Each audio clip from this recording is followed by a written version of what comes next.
Ассалаумағалейкум, қадірлі ағайын, қазақ елі. Сіздермен бірге қоғам және құндылық бағдарламасы.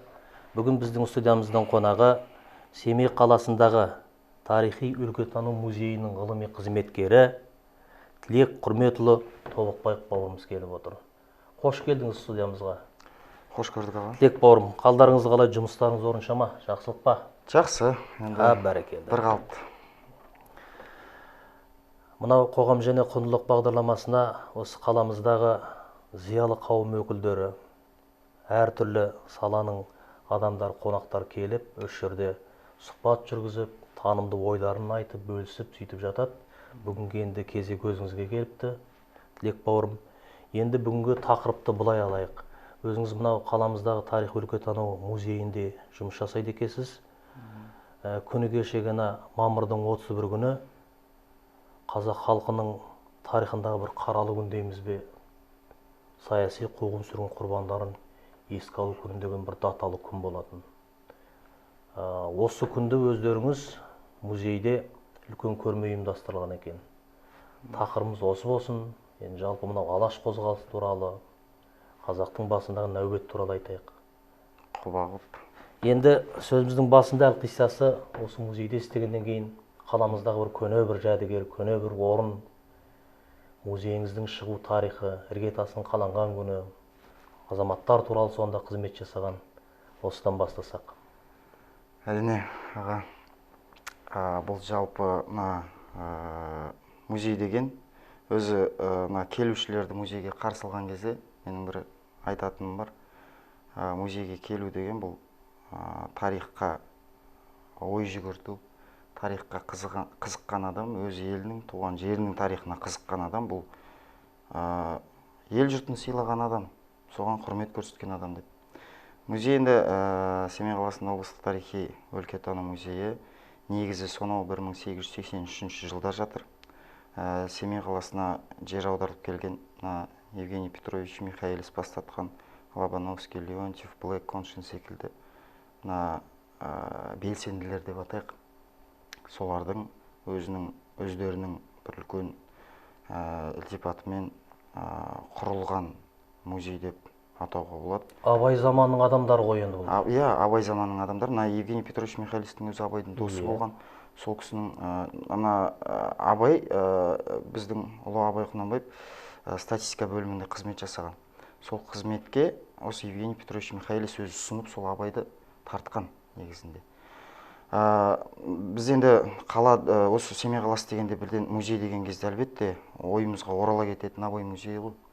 Бірақ енді бұл жерде сол Абай музейінің бастауының өзі осы тарихи өлкетану музейінде жатыр десек болады. Себебі Нифонт Долгополов Абайға шаруасымен барған уақытта музейдің құрылғанын естіп, Абай біршама заттарды, енді ол уақытта жәдігер деп айтуға келмейді, зат деп айтайық, берілген дүниені. Заттарды Долгополовтан беріп жібереді.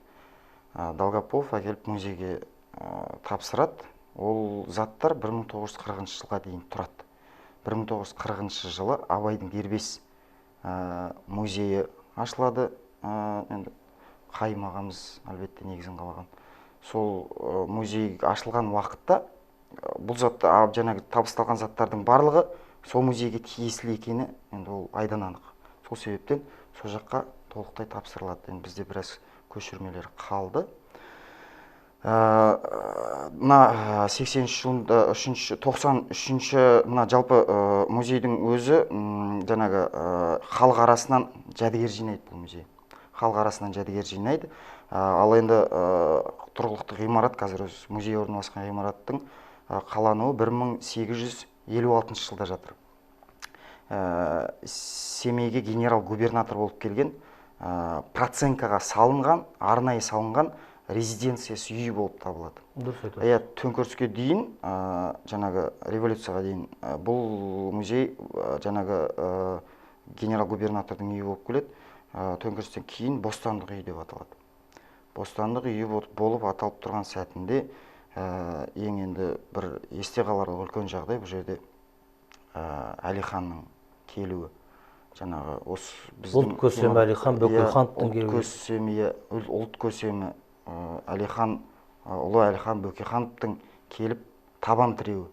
Бұл өте елеулі оқиға. Одан кейін 1983 жылы, енді қарап отырсаңыз тұп-тура 100 жыл болады. 83 жылы 75-78 аралығында бұл жерге күрделі жөндеу жұмыстары жүргізеді де 78 жылы музей сол ғимаратқа көшіп келеді. Басында көрме залы ғана жұмыс жасайды. Одан кейін 1983 жылы тұп-тура 100 жыл толған кезде барлық ғимараттың жаңағы барлық бөлмелері ашылып, толыққанды сол жаңағы ғимарат музейдің құзырына беріледі. Бәрекелді. Негізгі тарихы сол жаңағы салынған ғимараттан бері тартатын болсақ, 75-78-ге бір соғу арқылы 1983 жылдан бері қарай өзінің таза бастауын алады десек. Дұрыс айтасыз. Оғанға дейін өзімнің Тілек бауырым музей бір 7-8 рет орны ауысып сөйтіп келген жағдай болған екен. 78 жылдан бастап нақты тарихи өлкетану музей деген мәртебе статус алып жұмыс істеген кезде. Дұрыс айтасыз. Ол жерде енді ана көрме залы болып жұмыс істеп тұрған кезде басқа да мекемелер болды ол жерде. Оғанға дейін бірнеше рет орнын ауыстырды, және өзіңіз айтып отырсыз. Содан кейін жаңағы енді бұның ауқымы кеңейген сайын, табысталған заттардың мына ішіндегі қордың ауқымы кеңейген сайын енді беруге тура келді, өйткені себебі кішкене жәдігер зат бар көрсететін затың болса, оны жаңағы орында керек оны елге көрсету үшін. Сөйтіп толыққанды сол уақыттан бастап жұмыс істеді десек болады. Бұл енді ел ішінде осы қалада халық әлі білет, көне ескерткіш, анау кешегі генерал-губернатордың үйі болған екен деп. Енді біз халық қазір тарихи өлкетану музейі деп қабылдаймыз. Бұл енді осы музейдің тарихы әріде жатыр, енді өзіңіз айтып отырсыз. Сонау 1917 жылы Әлекеңнің келуі, анау Октябрь революциясының төңкерістің басталған кезінде сол жерде съезд жиналыс болып, Әлекеңнің өзі жиылысты ашып, Қазақ автономиялы республикасының іргесін қаласақ деп, Алаштың жалпы Алашорда үкіметінің идеясын, мақсаттарын айтқан екен. Бостандық үйі деп аталған екен. Бұл жаңағы бостандық үйі деп аталғаны, мен біздің жаңағы кітапханадан Сұлтанмахмұт Торайғыровтың белгілі ақын мақаласын тауып алдым. Ол жерде Әлихан Бөкейхановтың Семейге келуі деп жаңағы мақала жарияланған екен. Сол жерде Әлекеңнің Семейге келуі деген, сол жерде қараң-құраң, енді бұл жерде сөзбе-сөз айтуға кішкене ойым оралмай тұр, мазмұнын айта кетейін. Қараң-құраң вокзал мен Бостандық үйінің арасында ағылған ел деді. Бұлар кімді күтіп жүр дейді. Бұлар кімді күтіп жүр? Қарап тұрсаңыз, жан-жағында айт шулап, айғайлап, губернатор келе жатыр деп, соққыға салып, мініп келе жатқан жылқысын тартып ала қоятын, мойындарына сар жездерін іліп алып, оңды солды шарылып жүретін ауылнай болыстар жоқ. Жаңағы жазалаушылар өтіп бара жатып, қағып соғып кететіндер, айғай-шуға салып жүретіндер, қолына қамшысын ұстап, әй деп қалған кезде айтаққа салып кететіндер жоқ. Бұлар кімді күтіп жүр деген сұрақпенен алып келеді. Сол кезде жаңағы келе жатқан адам кім еді деп бір тоқтайды. Ар жағында содан кейін мыңдаған адам дейді, пойыз келді ме деген сөзді қайта-қайта айтады дейді. Бұлар кімді күтіп отыр? Бұлардың пойызда не шаруасы бар дейді. Бір қорытып алады. Одан кейін жаңағы Әлиханның ұлт көсемінің түскенін, оның вокзалдан көлікке отырғанын, содан кейін ол көлікпен Бостандық үйіне келгенін, ол көлікті кім айдаған, жаңағы жүргізушісі кім болған. Одан кейін ол көліктен түсіп келе жатқан кезде Бостандық үйінің алдында өзі 1000-нан аса адам жиналған екен. Ішінде ел толып тұр. Сол кезде көзіне жас алып, жылап жүрген елді көріп, барлығының жүрегі тебіренді дейді. Бұл жерде Сібір автономистер жиналысына келе жатады ғой. Сол кезде ұлт көсемі Әлихан Бөкейханов сол кезде қазақ еліне көксеген, аңсаған үлкен бір тәуелсіздік деген бір теңдессіз сыйды алып келе жатқан іспетті бір жүректі шымырлататындай дүние жазылғанда сол жерде.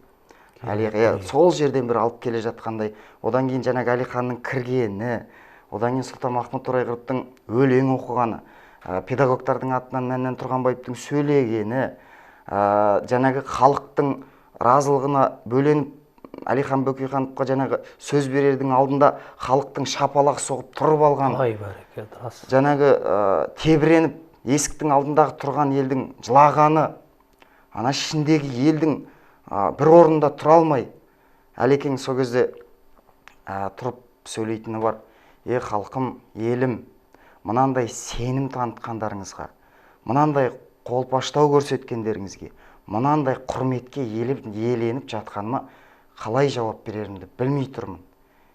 Менің екінші атым халық қой. Сол үшін сіздерге қалай разылығымды білдірерімді білмей тұрмын деп тебіренетін уақыт. Сол бостандық үйінен жаңағы былай жазылады. Түсте келеді бостандық үйіне. Сол жерде сөйлеседі. Ертеңінде таңертең сағат 7-де Алаш қаласына шығу керек болады. Біздің енді арғы жағалау. Сол жаққа шығу керек болады. Соның барлығы мына уақытлы кәдімгідей жақсы жеткізіліп жазылғанда, сол жерден оқыған кезде қаншалықты біздің жаңағы өлкетану музейінің ғимараты, жаңа кірген есігі қаншалықты құнды, қаншалықты қасиет жатқанын содан ұққандаймын. Өзіме өте қатты үлкен бір не берді, әлгі қолпаштау берді, үлкен бір күш берді, жігер берді деген сияқты. Рух дейсіз ғой. Рух берді, дұрыс айтасыз. Хан баласында қазақтың хақы бар. Тірі болсам қазаққа қызмет қылмай қоймаймын деген Әлекеңнің сөзін осы жерде еске алайық. Өте дұрыс айтасыз. Көсем деген, көшбасшы деген сөзді әрбір адамға қия бермейді ғой халық. Халық қаласа қан түйесін сояды дейді. Халықтың бір рухы, шабыты, керемет сенімі, осындай бір керемет халықтың бір сүйіспеншілігінен туған бір атақ қой берілген. Соған лайық болған Әлекеңнің сөзі аузынан шыққан, жаңағы халық айтады, бәрі бар ғой. Сондықтан биыл мына ұлт көсемі Әлихан Бөкейхановтың туғанына 155 жылдығы тойланбақшы ғой. Енді Тілек бауырым, мынау музей жөнінде біраз мағлұмат бердіңіз. Дегенмен бұны мынандай тікелей эфирден айтып отыру артық болмайды. Сондықтан бұның өзі осы музейдің филиалдары да бар емес пе? Музейдің филиалдары бар. Жаңағы өзіміздің қаладан бастайтын болсақ, қалалық мәдениет сарайында тыл ардагерлеріне, жалпы зобалаң соғыс жылдарына жаңағы арналған. Қалалық мәдениет сарайының ішінде? Қалалық мәдениет сарайының ішінде. Сол жерде бар. Одан кейін Аягөзде бар, Абайда, Қараулда бар, Ақшоқыда бар, одан кейін Үржарда бар. Енді филиалдары бар. 5 филиал бар. Егер мен қателеспесем. Бәрекелді, жақсы екен. Енді осы мына тарихи өлкетану музейінің қалыптасуына әр жылдары сонау Хакім Абайдан бастап Шәкәрімнің өзі, Мұхаңның өзі қолғабыс жасаған, көп деректер берген. Жалпы осы музейде қаншама жәдігер бар. Енді біз нақты мен өзім есебін білмеймін. Қаншама керемет тарихи құжаттар бар. Мынау Қытайдың, Ресейдің музейлерінде, солардың тарихында жаднамаға жазылып қалған қаншама дүниелер жатыр дейді. Қаншама экспонаттар, енді мен оны нақты білмеймін ғой. Қаншама құнды дүниелер, кешегі Семей статистика комитетінің бөлімінің бір құжаттары сарғайып кеткен. Қаншама дүниелер бар дейді. Осыған кішкене тоқталыңызшы. Енді музей ол әлбетте өзінің сақтаулы затыменен, жәдігерменен құнды ғой. Өйткені музейдің өзі халқына, елге деген көрсететін сол дүние. Құжат жөнінен сақталған жаңағы қағаз беттері өте көп. Ол енді жаңағы сол ұлт көсемі Әлихан Бөкейхановтың өзінің қолжазбасы да сақталған. Музейде бар. Иә, музейде бар, иә, сақталған. Одан кейін мына жаңағы белгілі тұлғалардың барлығы, көрдіңіз бе, осындай сәтте тіпті ойлардың барлығы бір-бірімен алмасып кетеді, естен шығып қалып жатады. Жаңағы сол уақыттағы мына жаңағы біздің музейді құрды дедік қой белсенділер. Солардың жинақтаған үлкен жұмыстарының өз қолжазбалары бар. Записки СРГО дейді. Одан кейін мына алғаш ағайынды Белослюдовтар дейді. Олардың Семейдің маңынан, табиғатынан дерек беретін бірнеше жаңағы фотосуреттер сол уақытта түсірілген. Одан кейін минералды тастар жиынтығы. Одан кейін биологиялық залға келетін болсақ, ол жерде бірнеше жыл бойы біздің қорда сақталып, қазір көрерменнің жаңа келушілердің назарына ұсынылып отырған көбелектер коллекциясы.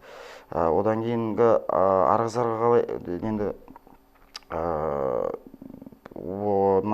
қалаға байланысты, одан арғысы жаңағы белгілі тұлғалардың қолында болған қаншама заттар.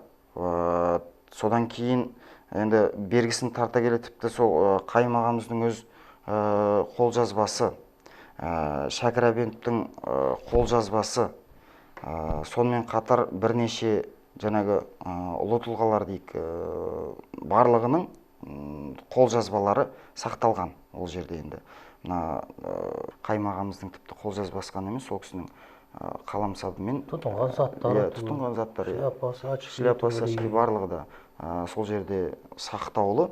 Енді көрдіңіз ба, Қайрат аға, қазақта бар білгенім 19, білмегенім 99 деп айтып жатқанымыздай, ол жерде енді қаншалықты тағы да өте құнды дүниелер жатқанын енді тағы да ой салып, көз салып, бой үйрету арқылы бұның барлығында әлі білу керек. Бұл жерде тіпті мен музей қызметкері бола тұрып та менің де білмейтін дүниелер бар. Әлі де білетін, оқитын дүниеміз көп дейсіз ғой. Әлі де білетін, оқитын дүниелеріміз көп. Өйткені бір-ақ дүние айта кетейін, біздің қорда қазір зат сақтайтын орынның өзі кішігірім тапшылық танытуда. Астындағы жазулы бір жылдары тұрады. Әлге қарап қалсаң, тым ескі. Одан былай қарасаң, біреудің фотосуреті. Қарап қалсаң, жаңағы Шәкір Әбенов Қаймұхаммедханмен түскен мысалы. Ол жай ғана мына шетте тұрады да. Содан кейін ар жағынан бір қалайсың, бері қарай бір қалайсың. Сол кезде бізде қор астыда ғой. Жоғарыда жүрген, жаңағы үстіңгі қабатта жүрген кезде ойлайсың, залдың бәрін аралап жүріп, біраз нәрсені біледі екен. Ал енді төмен түсіп, қордың өзіне көз салған кезде, жоқ, сол бір тұңғиық теңізге түсіп кеткен секілді боласың. Сол кезде білгенің 1-9 емес, білгенің бір ғана болып қалады екен. Білмегенің 99 расында. Жақсы тілек бауырым. Енді мынау атында тұр ғой, енді тарихи өлкетану деп. Осы өлкенің, туған жеріміздің қаншама сыры жатыр, қаншама мәдениет жатыр, тарихы жатыр, өткені, бүкіл болмысы, мінезі, табиғаты бір ғана музейде бір жерге шоғырланған ғой. Музейге келген адам енді көкірек көзі ояу, туған жерімнің тарихын білсем, көрсем, сезсем деп келеді. Сондықтан енді музей деген адам тәрбиелейді ғой. Үлкен мәдениет жатыр. Өте жақсы дүние. Тілек бауырым, жалпы мынау музей туралы бір кішкене мағлұмат алдық. Бір кішкене деген сөзді былай айтқанымызбен жүрегімізде үлкен орын алып тұр. Алда уақытта амандық болса, тілек бауырым, сіздермен біз тығыз байланыста болып үлкен әңгімелер өрбітерміз. Енді бүгінгі мынау бағдарламамыздың басында тақырыпты осылай алайық деп келіскен едік. Саяси қуғын-сүргін құрбандарын еске алу күні. Қазақ халқының тарихындағы бір қаралы күн. Өздеріңізде үлкен көрме ашылыпты, халыққа ұсынылыпты көрмекке. Әңгімемізді осылай бастасақ. Соның ішінде жарық нұр ретінде, жарқыраған бір жарық ретінде алатын болсақ, сол Абылай хан басқарған уақыт қазақтың алтын ғасыры дейді. Өзінің тіпті мына Шоқан Уәлихановтың бір сөзінде бар. Абылай хан басқарған уақытты қазақтың алтын ғасыры дейміз деп. сол секілді сол сәттен бастап қилы кезеңдер бірінен соң аумалы, төкпелі, ауыспалы қырғын енді көп болды енді. Шыны керек, бұның мың өліп мың тірілген деген сөздің түбі төркіні сол жерде жатқан шығар. Ал енді кесапаттың, кеселдің ең үлкені сол ашаршылық болды. Мына былай деп аталады. Әлихан, ұлт көсемі Әлихан Бөкейханов 1914 жылы мынандай дерек келтіреді. Қазақ саны 6.470.000 дейді. Ал Ахмет Байтұрсынұлы оны өлеңмен жеткізеді. Ахмет Байтұрсынов мынандай өлеңмен жеткізеді. Енді өзіміз ғана «Әлхамдулилля, аз емеспіз, 6 миллион қазақпыз» дейді. Иә, бұл енді дөңгелеп алып отыр. Ал енді санай беріңіз, екі жаңағы негізгі өзі ашаршылықтың үш бірдей бөлікке бөліп жатады. Бірі 1916 дейді, екіншісі 1921-22, үшіншісі 1930-33 дейді. Осы үш ашаршылықтан кейін қалған санақ жүргізеді ғой. Сол кезде репрессия, қуғын сүргінге кеткендерді сызыңыз, Алжир Карлакты сызыңыз, бірінші астықты сызыңыз, екінші астықты сызыңыз, үшінші астықты сызыңыз, оған қосымша босып кеткендерді сызыңыз. Жер аударып, жаңағы көшіп кеткендерді. Енді бас ауған жаққа аштықтан қашады ғой халық. Соның барлығын сызып тастайтын болсаңыз, қазақтың саны 2.400.000 ба? 2.400.000 ғана. Сонда бұл зобалаңның қаншалықты үлкен болғаны. 6 миллион қазақтың сол кезде 3-тен 2 бөлігі. Қырылып қалды. 6 миллионның 3-тен 2 бөлігі қырылып қалады. Бұған себеп не болды? Бұған себеп мына Бұқар жыраудың бір айтқаны бар. Жатқа тізгін берсеңіз, жаламенен бас кетер дейді. Одан кейінгі Абайдың айтқаны бар. Ұлы хакім Абай Құнанбаевтың айтқан сөзі: бас-басына би болған өңкей қиқым, мінекей бұзды емес пе елдің сиқым. Өздеріңді түзелер дей алмаймын, өз қолыңнан кеткен соң енді өз ырқың дейді. Бұл жерде нені мегзеп тұр? Бұл жерде отарлаушы патшалықтың жөн-жосықсыз кіруі, одан кейін бұлар тек қана жаңағы жерді отарлау емес, сонымен қатар жерді отарлау, енді сөзімді тіліме тиек ретінде айта кетейін. Осы 20 ғасырдың басында Щербина экспедициясы ұйымдастырылады. Ол жерге ұлт көсемі Әлихан Бөкейханов қатысады. Ол енді бір оңтайлы сәтті тауып, сол экспедицияға кіру керек болды. Өйткені ол сезді. Бұл солақай саясатты. Бұл жерде әрбір қазақтың қанша малы бар, соған тек санақ, статистикаға керек деген сылтау болды. Сол кезде әрбір қазақтың қорасында қанша мал бар, ол малға арналған жайылымның үлкендігі қандай. Соның барлығын есептеп түзу болды. Осы жерде ұлт көсемі солардың ортасына, мына былайша айтатын болсақ, кухнясына кіреді. Сөйтіп отырып, бағдарды сол бастан бастап алады. Ал енді жаңағы әңгімеме қайта оралатын болсам, бұл жерде айтып отырған себебім, енді ұлт көсемі сол уақыттарда білді. Сол уақыттарда білді, отарлау саясаты өте үлкен ауқыммен жүретінін сезді. Содан кейін жаңағы үзіліп кетті, әңгімемді жалғастыра кететін болсам, сол жаңағы бізде олар отарлау саясаты жаңағы жерді алу былай түсін. Олар не істеді? Олар біздің би-болыстарымызды, хан сұлтандарымызды бір-біріне қарсы қойып қойды. Өйткені қырғаннан қарағанда іштен іріткі салу ол екі есе ыңғайлы дүние. Өйткені халық өзі ішінен ірісе, соның өзі де жетіп жатыр ғой. Сөйтіп, жаңағы біздің би-болыстардың бір-біріне қарсы шығуы, жаңағы бір-бірін мойындамауы, сол өзімізге кесір болып тиді десек болады. Сол кездегі жаңағы Абайдың айтқан сөзі: өздеріңді түзелер дей алмаймын, енді өз қолынан кеткен соң енді өз ырқың дейді. Бастауы, жаңағы айта кетейін, ашаршылықтың 1914-тен алайық бері қарай. 1914 жылы бірінші дүниежүзілік соғыс басталды. 38 мемлекет қатысқан, империалистік державалардың бір-біріне басқыншылық соғысы деп атауға болады. Сол соғысқа Ресей империясы да қатысты. Қатысқаннан бұрын жаңағы Романовтар әулетінің соңғы патшасы Николай II указ шығарады. Түркістан автономиясы менен қазақ өңірінен жасы мына Төлеу Көбдіков деген біздің белгілі халық ақынының бір өлең сөзінде жазылған. Енді өлеңнің ортасында мынандай дерек бар. 19 бен 43 дейді. 19 бен 43 жас аралығындағы 500 мыңнан астам адамды нақақтан нақақ еш себепсіз майдан даласына айдап жібереді. Қара жұмысқа шегіп қойды. Көп қаздырамыз деп. Көп қаздырамыз. Соның барлық бүкіл қара жұмысқа солар жегіп қойды. Құнары жерінен айырылды, мінезінен рухы тапталды, алдындағы малынан айырылды. Осы қазаққа соққы боп дейді. Одан кейін жаңағы мына Міржақып Дулаттың айтқаны бар. Алаш азаматтары бой көрсетейік, атқа қонатын уақыт. Тілек мырза, енді мынау сөзіңізді бөлейін. Мына музейде көрме ашылды дедік қой. Жалпы енді мынау тарих туралы айтып жатсыз. Кешегі біздің Алаштың ардақтылары, осы халық үшін жанын қиған, өзінің арман мүддесін орындай алмай кеткен адамдардың бір тамаша сөздерін келтіріп жатсыз. Енді осы ашылған көрме мақсатына жетті ме? Идеяларыңыз не еді айтпақ болған?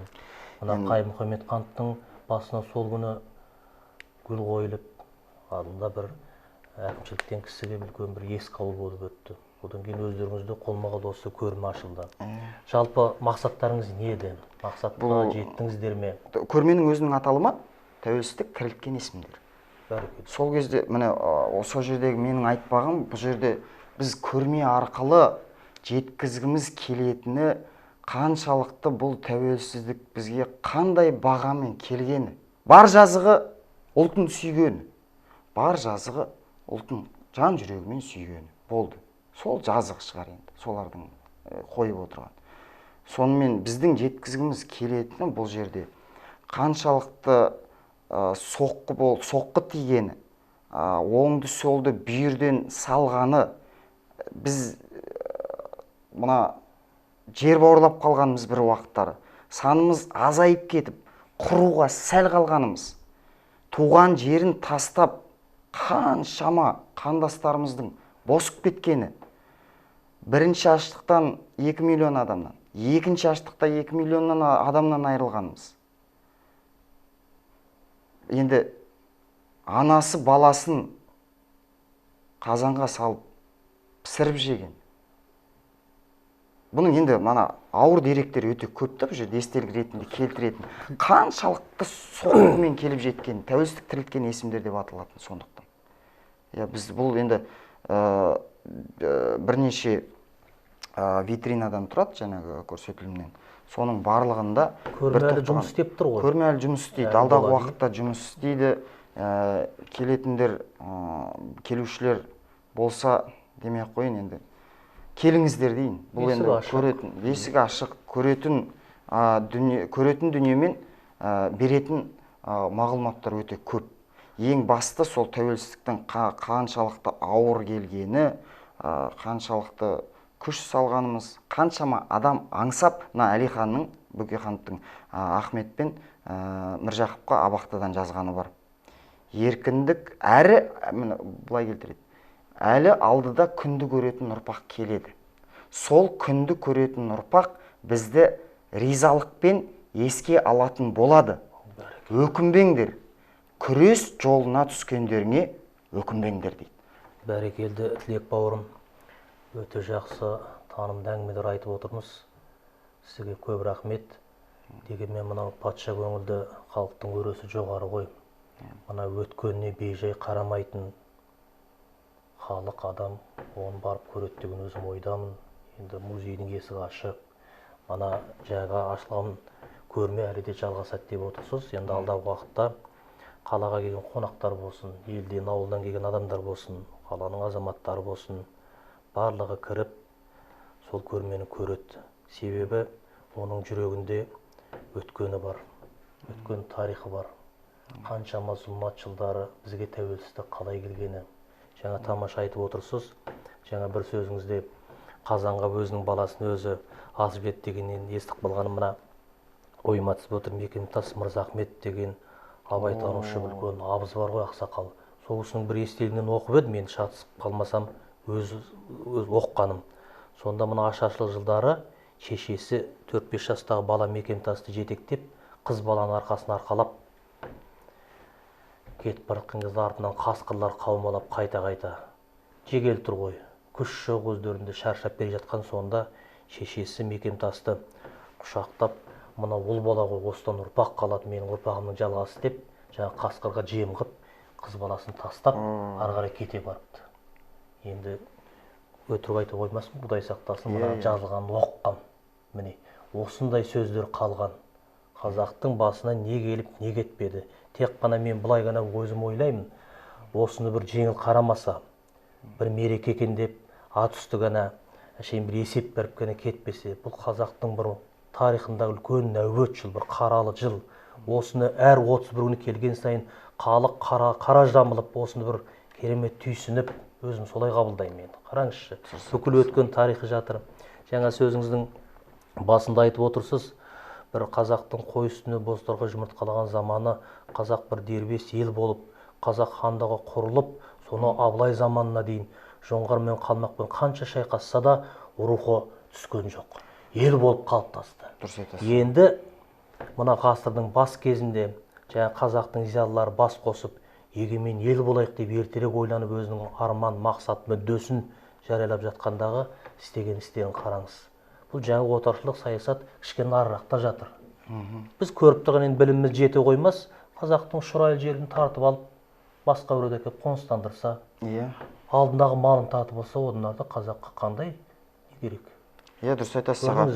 Бұл жаңағы жерді тартып алып, жаңағы мұжықтарды көшіріп алып қойып, содан кейін тағы да переселендерді әкеліп, одан кейін тілді шұбарлау. Тілден айырылған ұлт, ол болды, ұлт емес. Сол кезде жаңағы қазақ тілін шұбарлап, орыс тіліне, жаңағы өз тіліне деп атайық, өздерінің тіліне ыңғайлауы. Содан кейін дінді түп тамырымен алып тастауды көздеді. Яғни шоқындыруға жаңағы бекінді бүкіл халықты. Осының барлығы да әсер етті. Жаңа сіз аға енді Мекемтас ағаның естелігін айтып жатсыз ғой. Оққаным еді? Өте аға, мен сізге жаңағы ол ойыңызға түрткі болғаны, мен жаңағы айттым ғой, бала жайында. Сол бұл Мансұр Ғатауллиннің естелігі еді, ойыма оралып отыр. Жүргізушімен келіп, қазақтың жалпы зардап шеккен ауылға келдік деді. Бұл жерде жаңағы бақылап кетуге. Келдік, тоқтадық, қораның есігі ашық тұр екен деді. Ішін ашып, жаңағы Мансұр Ғатауллиннің өз естелігінде жазған, қораның есігін ашып кіріп едім, өліктер тізіліп жатыр деді. 10-нан асады, 20-ға жетеді, тізіліп жатыр дейді, қаз-қатар. Бер жағындағы біреуінің көзі ашық екен дейді. Әні-міне өлетіні белгілі дейді. Осыларды қарап тұрған кезімде есік алдында айқай шуға селк ете қалдым дейді. Жүгіріп шықсам, шашы жалбыраған, қолдарына пышақ ұстаған екі әйел адам менің жүргізушіме тарпа бас салыпты дейді. Көліктегі. Жоғарға қарай мылтық атып жібердім дейді. Мылтығымды атып едім, екеуі екі жаққа қаша жөнелді дейді. Содан кейін көлік жүргізушінің жағдайына бір қарап тұр едім, қайнап жатқан қазанға көзім түсті деді, есік алдындағы. Бұл не болар деп ақырындап барып, қазанның бетін ашып қалғанымда баланың басы мен қол-аяғын сауып. Сол кезде дейді, Ғатауллин айтады, қазанды жапқан сәттен бастап, сол сәттен бастап, мен халық жауларының ең бірінші жауы болдым. Бұл, сіз айтып жатсыз, жаңағы мен айтып жатқан естеліктер бар. Бұған ұқсас өте көп өз баласының, біз жаңа выставкада, жаңағы көрмемізде бір Карлактың Алжирдегі экспонаттар түгел қойылған шығар. иә, Карлактан, Алжирдан, әсіресе Алжирдан біраз естеліктер қойылған. Бұл Алжир туралы да айта кету керек. Алжирдің да қасіреті өте үлкен болған. Өйткені себебі жаңағы бұл Карлактың 26-шы нүктесі деп аталымы, екіншісі. Бұл 1938 жылы ашылады Алжир. Қабырғасынан енді 15 жыл жұмыс істейді 1953 жылға дейін. Қабырғасынан 700 мыңдай әйел адам өткен. Қабырғасынан өтеді. Сол сәт енді 62 ұлт өкілінен жаңағы сүйген жарлармен қатар анасы, қарындастар кеткен. Арасында Смағұл лагерь жон изменников родины дейді. Дұрыс айтасыз. Акмолинский лагерь жон изменников родины дейді. Мына отанын сатқандардың әйелдерін қамауға алынған лагерь ғой. Сол кезде былай дейді, о жердегі енді мына негізгі толық бір үлкен неме алу үшін, сол мағлұмат алу үшін Астанадағы өз ойымда жүр, Алжирге арналып салынған мұражайға барып қайту. Азат. Сол кезде 62 ұлт өкілі қамалған дейді, ұлт өкілінің жаңағы әйелдері. Соның ішінде Тұрар Рысқұловтың жары, Бейімбет Майлиннің жары, Әлихан Бөкейхановтың қызы Смағұл Садуақасовтың әйелі. Одан кейін қаншама о жерден өткен жаңағы ұлт өкілдерінің жұбайлары бар. Солардың барлығы да мына жаңағы үлкен зорлық зомбылыққа ұшыраған бір шамасы. Оған дәлел ретінде айта кетуге болады. 20 мыңнан астам әйел адам үлкен қатыгездікпен зорлық зомбылыққа ұшыраған. Оған жаңағы сол Алжирдің өзінің дерегінде келтіретін 15 жылдың ішінде 1504-тен астам сәби сол лагердің өзінің ішінде дүниеге келген. 3 жасқа дейін анасының қасында болады, ары қарай балалар үйіне қарай қоя береді. Қалған әйелдер сол жұмыс істеп. Одан кейін бір сөзбен айтқанда, Тілек бауырым қазақтың көрмегені жоқ қой, қаймана қазақтың. Әбдеш Шүбәлік марқұмның бұла заман дейтін де осы шығар. Дұрыс айтасыз. Қазақтың басына не келіп, не кетпеді. Енді сөзімізді қорытындылаймыз ғой деймін, Тілек бауырым. Алдағы уақытта да тақырыпты дамытармыз. Мені тағы да ойға түсіп қалды, Тілек бауырым, сөзіңді аузыңда. Мына жаңағы осы зұлмат заманын бір ашаршылықпен ғана шектемей, соны 50-ші жылдарға дейін зұлматтың жалғасуы, қайым ұстазымыздың сотталып кетуі, жаңа Абайдың ақындық шәкірттері деп қудаланып, одан кейін мына қазіргі Түйемойнақ аралында Сәкен Сейфуллиннің айтатын сықылды азап вагон деген сықылды керемет түрме болыпты. Қазақтың зиялыларына апарып сонда азаптапты. Шәкәрімнің ұлы Ғафурды. Одан кейін менің естігенім мына Қайым Мұхамедхановтың әкесі Сейітқұлды сонда азаптап өлтірді. Түйемойнақта да үлкен түрме болғаннан кейін қазақтың зиялыларын сонда қырған екен дерек бар. Оны бірін білсек, бірін білмейміз. Дұрыс айтасыз. Енді осындай әңгімелер көп. Бірақ рухы мықты қазақ сынған жоқ. Міне егемен ел болдық. Тек осы бір қырғынды халық жадынан шығармас екен деген ой менікі. Әлі де бас иіп өмір бақи жаңағы азаматтарымыздың, қазақтың зиялыларының, әлекеңдердің, бір жақыптардың арман мүддесін бүгінгі ұрпақ жалғау керек. Ол қалай жалғау керек? Ұмытпау керек сықылды. Ұмытпау керек. Ары қарай дамыту керек сықылды. Енді қаншама зиялылар бар ғой, бізден де мықты оқыған данышпандар, барлығы бір тарих айтатын әңгімелер, ол кісілерді айтар. Дегенмен мына 31 күнгі осы даталы күнді бір сырғақтатып қана, бір қысқа ғана бір іс-шарамен тоқталмай, керек болса айлап, апталап, аза тұтып жатса. Не болай болмасқа, былай қарасаңыз? Дұрыс айтасыз. Ұмытпаудың өзі ол үлкен құрмет. Ұмытпаудың өзі үлкен құрмет. Ал білу, соған ой жіберу, көз жүгірту, бұл меніңше азаматтық парыз секілді. Ұмытпау керек, өйткені олар не үшін кетті, не үшін жаңағы нақақтан нақақ сотталып кетті. Соның барлығы да біздің жадымызда, жүрегімізде болу керек секілді. Мына халықтың өзінің рухына байланысты, кісілігіне, адамгершілігіне байланысты мына кейбір шет елдерде, енді мен ақпаратты өтірік беріп қоймайын, бір тұлғалы адам қайтыс болатын болса, сол мемлекеттік туды төмен түсіріп аза тұтады. Бізде сол күні біреу қайтыс болса да, міне қаншама зиялыларымыз мына ауруға да байланысты кетіп қалды ғой. Сол күні кешке дейін телевизордан естіп қайғырып отырасың да, сол музыкасы қойылып ары қарай кете береді. Көрінді болды. Көрдіңіз бе? Иә, өзі жоқ. Бұл Қайрат аға өте жаңағы жүрекке тиетін дүние. Өзі кеткеннің көзі кетті деген бізде өкініш көргендей дүние бар. Барымызды бағаласақ, халық бірін-бірі адамгершілігін жоғалтпаса, қазақтың рухы мықты ғой.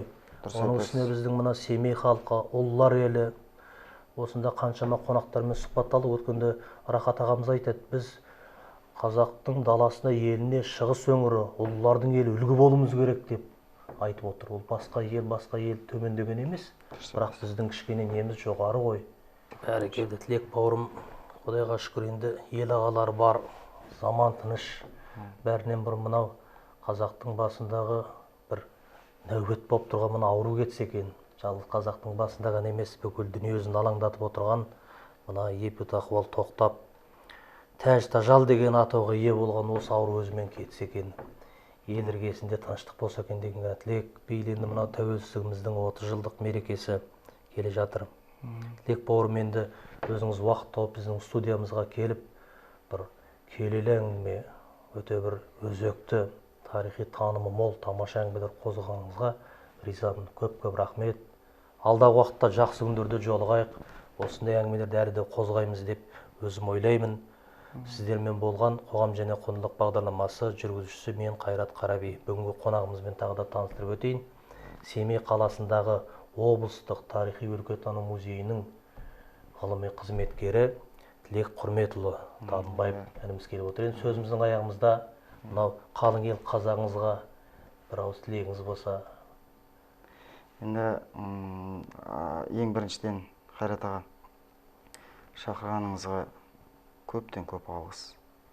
Өйткені енді мына жаңағы көгілдір экраннан біршама адам тамашалайды, көреді бағдарламаны. Өте өзекті мәселелер қозғалып жатады. Өте терең тақырыптар айтылып жатады. Соған шын жүректен разы боламыз. Осы қоғам және құндылықтың ғұмыры ұзақ болса екен дейміз.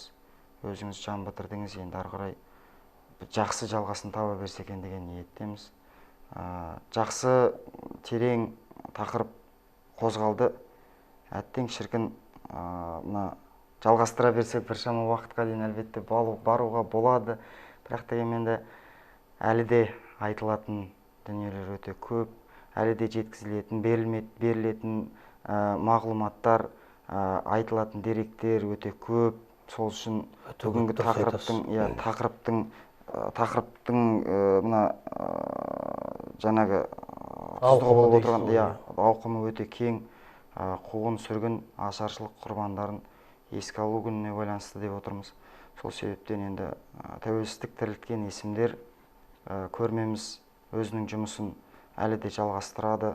Келіп тамашалаймын көрмені. Өткен уақытқа зер саламын. Солардың рухына тағзым етемін деушілер болса, музейдің есігі кез келген уақытта ашық. Қазақ халқына тілейтінім ауру сырқау кетсін әлбетте. Сол қазір мына карантин болғаннан бері кішкене денсаулықтың қаншалықты қымбат екенін. Нәрседе шараңыздың бәрі онлайн болып кетті. Онлайн болып кетті, ауысып кетті. Қазір енді қалай жаңағы ұялы телефонға жазасың да, қоясың. Одан кейін жаңағы тағы да ұялы телефонмен біреуге жаңағы тікелей эфирге шығасың. Оған мағлұмат жеткізесің.